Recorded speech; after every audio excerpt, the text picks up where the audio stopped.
आज हम एक चीज करते हैं कि मेरे पास ना एक वीडियो आया है, तो इस वीडियो में हमें ये पता चल सकता है कि हम कितनी तेज आवाज हमारे कान सुन पाते हैं, ठीक है।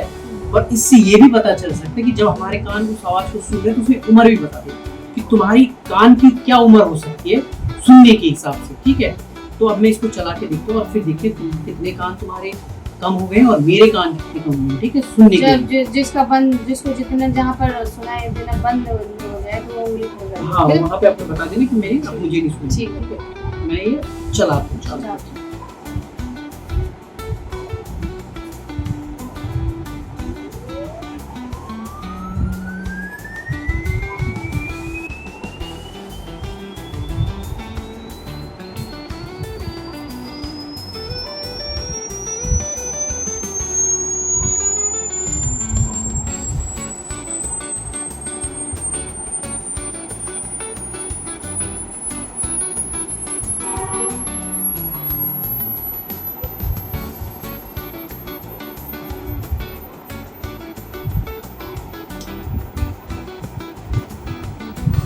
ठीक है, तो मेरी जो आवाज सुनाई देनी बंद हुई है वो हुई है 9,000 पे, ठीक है।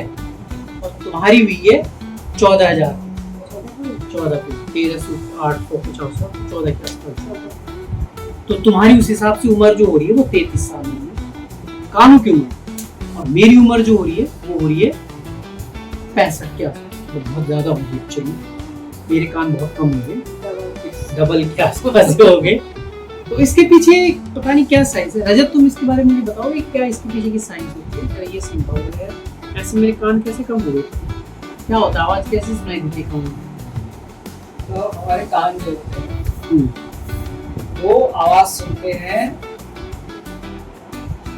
वैसे तो कानों में पर्दे होते हैं, जनरली ये कहा जाता है कि कान के पर्दे जो होते हैं उन पर्दों से हमें आवाज सुनाई देती है, पर पर्दों के आगे भी हमारे कान में कुछ स्ट्रक्चर्स होते हैं। तो वो स्ट्रक्चर्स जो होते हैं उनमें कान के अंदर एक्चुअली पानी होता है, पानी जैसा कुछ होता है, और वो पानी जैसे में छोटे छोटे बाल जैसी चीजें तैरती हैं। उसे बाल भी कह सकते हैं आप, पर बाल नहीं होते, वो थोड़े अलग होते हैं बालों से, और वैसी ही चीजें तैर रही होती है उस पानी में। तो अब अगर वो जो पानी है उसमें वाइब्रेशंस आती हैं, जैसे हमें पता है कि जो आवाज होती है वो वाइब्रेशन के थ्रू हमारे कान तक पहुंचती है, और पर्दा हिलता है, पर्दे से फिर वो पानी हिलता है। अब जब वो पानी हिलता है तो उस पानी के हिलने से उन बालों में भी एक मूवमेंट आता है, और फिर वो बालों का जो मूवमेंट होता है उससे हमें पता चलता है कि उससे हमारे दिमाग तक पहुंचती है कि अच्छा हमें आवाज आ रही है।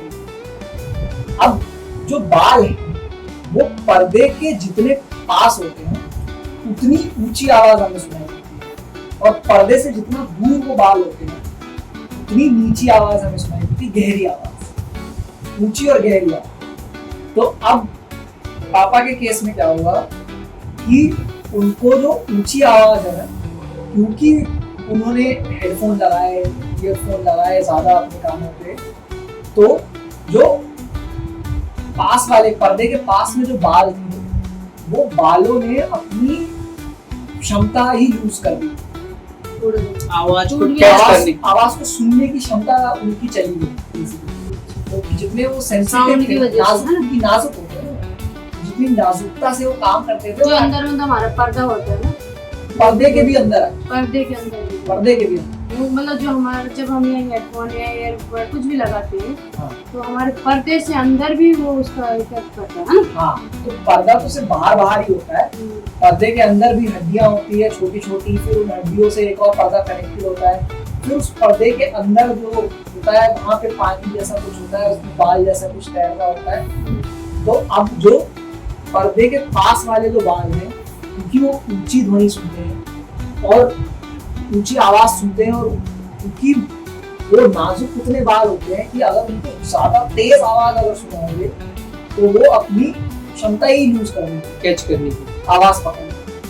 तो इस वजह से क्या हुआ कि पापा के केस में, क्योंकि वो पास वाले बाल जो है वो सब एकदम मतलब बेकार हो गए, खराब हो गए, इस वजह से पापा को ऊंची आवाज सुनाई नहीं देती।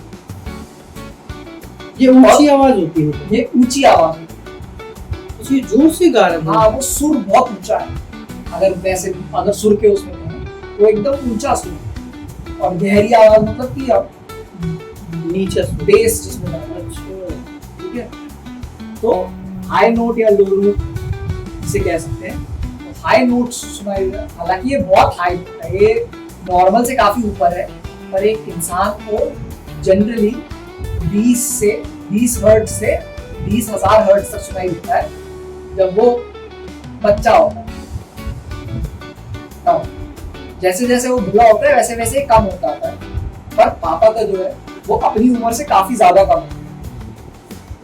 वो लगाने और हेडफोन और ईयरफोन लगाने से नहीं तो वो जरूरी नहीं हो, नॉर्मली भी हो भी सकता है। नहीं पर तुमने बहुत ज्यादा बहुत सालों से वो उसका यूज कारण कर रहे हो ना वो- headphone। अरे इतना रेगुलर यूज थोड़ी ना कर रहा पर हूँ। फिर भी मैंने आज दिन तक लगाया ही नहीं है। हाँ, तो अपने हिसाब से तो कम होता ही है, वो तो सही बता ही रहा है ना कि एक उम्र के हिसाब से वो कम होना चाहिए, तो कितना कम होना चाहिए कि अगर सुनाई दे रहा है तो आपको चलो 14,000 हर्ट्ज तक सुनाई देगा या 13,000 हर्ट्ज तक सुनाई देगा। ये आपका जेनेटिक भी तो हो सकती है। नहीं, वो होता ही नहीं है, जेनेटिक्स से उसका कोई रिलेशन नहीं है। जेनेटिक्स से रिलेशन वैसे नहीं होगा ना, वरना तो आपके कान खराब होते हैं ना बचपन से नहीं है ना खराब, बचपन से एकदम परफेक्ट है। तो तब भी कम रहे होंगे, हमने चेक कब किया ऐसा।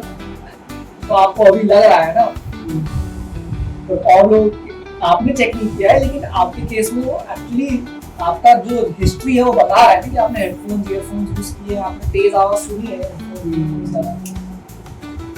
उस हिसाब से हम देखते हैं तो पता चलता है कि आपके उम्र के हिसाब से आपके कानों की जो ऊंची आवाज सुनने की क्षमता थी वो कम हो। काफी अच्छी होनी चाहिए थी इसके कंपैरिजन में जो आपका रिजल्ट आया।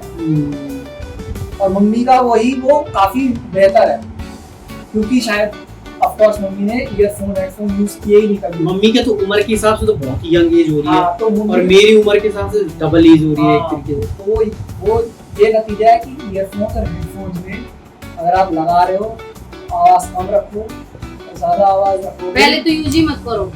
मतलब कम से कम यूज कर करो लो, और कम कम करो। और यूज कम कर रहे हो तो आवाज को कम रखो, क्योंकि हमारे फोनों में भी आजकल सेटिंग आ गई है कि उस आवाज को 70% से ऊपर मत लेके जाओ, 60% से ऊपर मत लेके जाओ। और आपके फोनों में भी ऑप्शन होता है, सेटिंग होती है जो आपको देती है। हाँ मेरे मोबाइल में भी आती है हाँ, setting, एक कि setting ज्यादा आती ऊपर है। नहीं जाता, वो बोलता है इससे इस ज्यादा। आवाज से ऊपर मत लेके जाओ हाँ, ताकि कान खराब हो। तो उसका रीजन है कि कान खराब हो जाता है। सुन लिया। तो हेडफोन ईयरफोन लगाओ चाहते हो कि तो सोच समझ के लगाओ। मशीन लगानी पड़े थी। नहीं फिर मैं हेडफोन बिल्कुल यूज नहीं करूँगा। अब तो मैं कम आवाज में सुनूंगा, बिल्कुल कम आवाज में। छोड़ो नीचे। नहीं, कम कम आवाज इन द में सेंस में कह रहा हूँ कि अब मैं मोबाइल पे या मैं खुली आवाज में जितना सुनाई देगा उतना ही सुनूंगा, अलग से कान पे चिपकाने की जरूरत नहीं कुछ, है ना। और हेडफोन और ईयरफोन लगाओ तो कम आवाज के साथ।